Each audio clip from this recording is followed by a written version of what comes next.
Romanos 16, 20.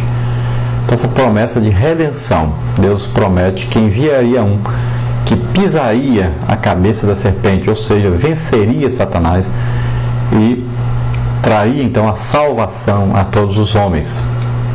Então, o versículo diz: e porém inimizade entre ti e a mulher, e entre a tua semente e a sua semente, esta te ferirá a cabeça e tu lhe ferirás o calcanhar. Deus fala que da mulher nasceria um que esmagaria a cabeça da serpente, que venceria Satanás, e ele promete o que? O Redentor, o Salvador, que vem e entra no mundo como homem. Se você ler João 10, diz que o pastor, o verdadeiro pastor, é aquele que entra na terra pela porta no curral das ovelhas, ou seja, ele nasceu de mulher, nasceu como homem para vir nos salvar. E lá diz que aquele que entra por outra parte é ladrão e salteador, ou seja, Satanás foi expulso do céu e caiu aqui na terra. Ele não nasceu filho de mulher. Então ele é ladrão, salteador, ele veio matar, roubar e destruir. Mas Jesus é o pastor das ovelhas. Ele entrou no curral que é chamado mundo. Ele entrou pela porta de nascimento físico. Todos nós nascemos pela porta de nascimento físico, como homem. Ele nasceu aqui também desse jeito. Ele diz que esse é o bom pastor, esse, as suas ovelhas ouvem a sua voz e o seguem, mas de maneira nenhuma servirão ou seguirão aí o lobo, né? Seguirão aquele que entra por outra porta, que foi Satanás, que não entrou pela porta que nós entramos no mundo, pelo nascimento físico. Nós vimos aí que nesse versículo fala também: tu lhe ferirás o calcanhar. Está dizendo a Satanás que Jesus então passará pela morte, né? A morte física daquele corpo. Morreu por nós na cruz do Calvário, mas Deus o ressuscitou. Ele foi justificado em espírito. É como se fosse perguntado: o que ele fez para estar aí no inferno? Foi lançado no inferno. Por quê? Porque ele levou os nossos pecados, nossas enfermidades, tudo que não prestava a nós estava sobre Jesus. Isaías 53 fala sobre isso. Então, ele foi justificado, porque foi dito: ele nunca pecou, nunca cometeu nenhum pecado. Então ele levou sobre ele os nossos pecados. Ele não foi ao inferno, não morreu por causa dos seus próprios pecados, mas pelos nossos pecados. Então ele foi declarado justo. Jesus ressuscitou, venceu a morte, venceu o inferno, venceu Satanás, tirou das mãos de Satanás a chave do inferno e da morte, né? Tomou-lhe o poder sobre a morte. Agora Jesus ressuscita todos. Jesus no arrebatamento vai levar todos aqueles que já morreram, crendo, todos os salvos. Ele retira de onde foi que morreram, em qualquer parte.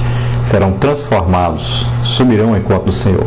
E os que estiverem vivos serão transformados em um corpo celeste, subirão ao encontro do Senhor no arrebatamento.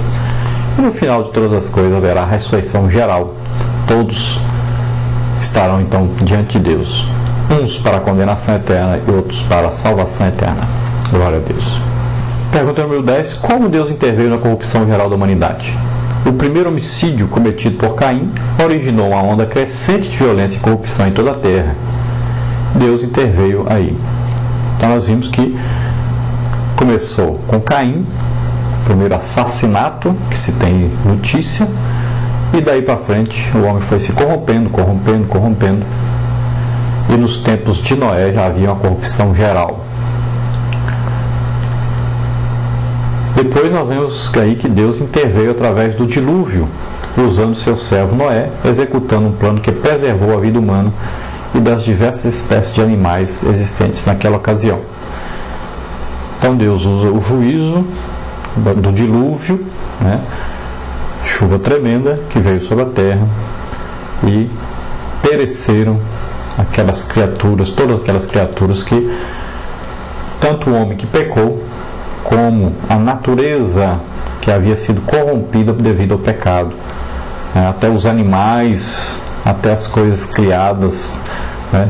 As vegetações, todas aquelas coisas foram corrompidas devido ao pecado. Era para ter um curso, a natureza teve outro curso. Então tudo aquilo foi destruído. e Deus preservou Noé, sua família e os animais. E ali então começou uma nova geração na terra. E nós vamos ver que essa nova geração já começa aí com Noé oferecendo um sacrifício a Deus, adorando a Deus. Começa bem essa nova geração. Embora mais para frente nós sabemos que se corrompeu também. Depois nós temos na parte 3 a intervenção divina na redenção. Pergunta número 11. Como Deus interveio na redenção de Israel? Então nós vemos aí que o povo de Israel foi escravizado no Egito por cerca de 400 anos. Deus enviou Moisés para conduzir o povo à terra prometida, usando para isso intervenções aí sobrenaturais. Então nós sabemos através da palavra de Deus que o povo de Israel, que é aquele povo que foi separado para levar a presença de Deus a todos os povos, esse povo então passou por uma tremenda seca em sua terra, a terra de Canaã, e eles desceram o Egito na época de José.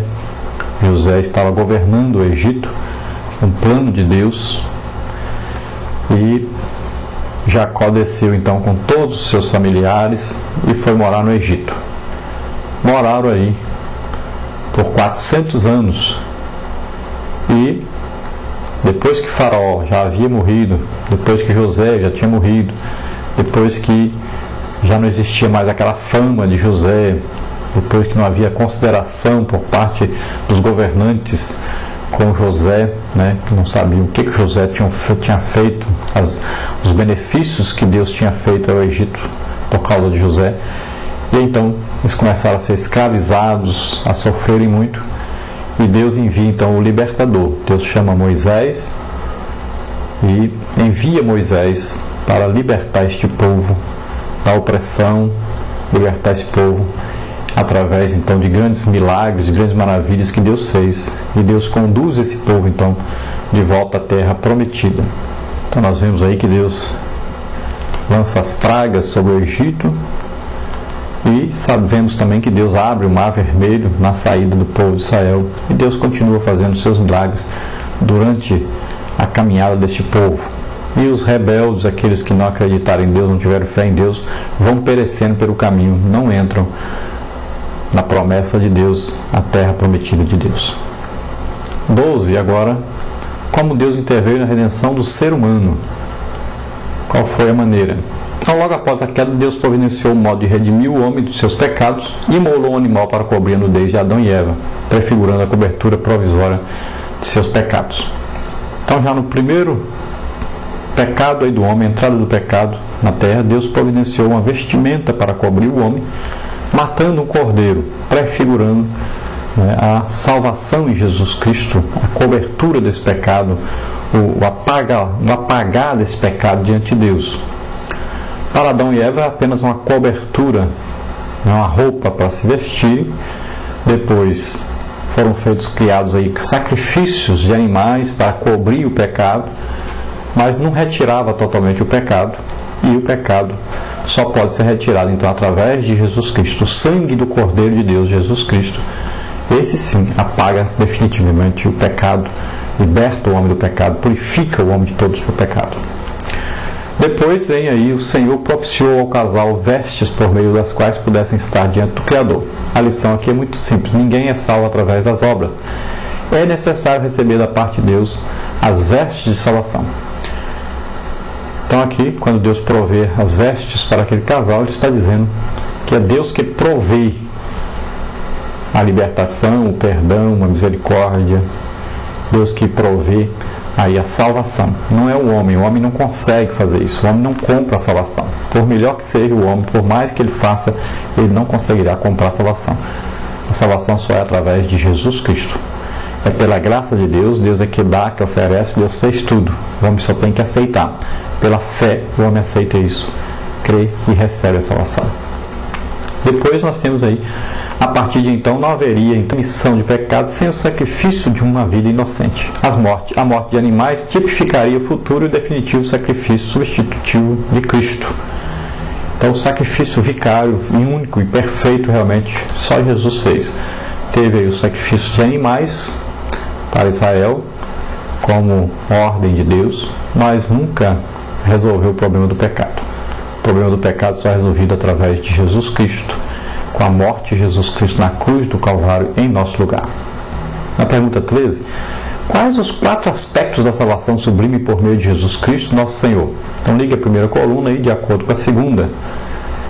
Então lá no questionário você vai ver que alguns nomes foram substituídos por serem dicas, da resposta aí. Então nós temos aí os 4 aspectos da salvação: a santificação, a justificação, a glorificação e a regeneração. O que é então a santificação?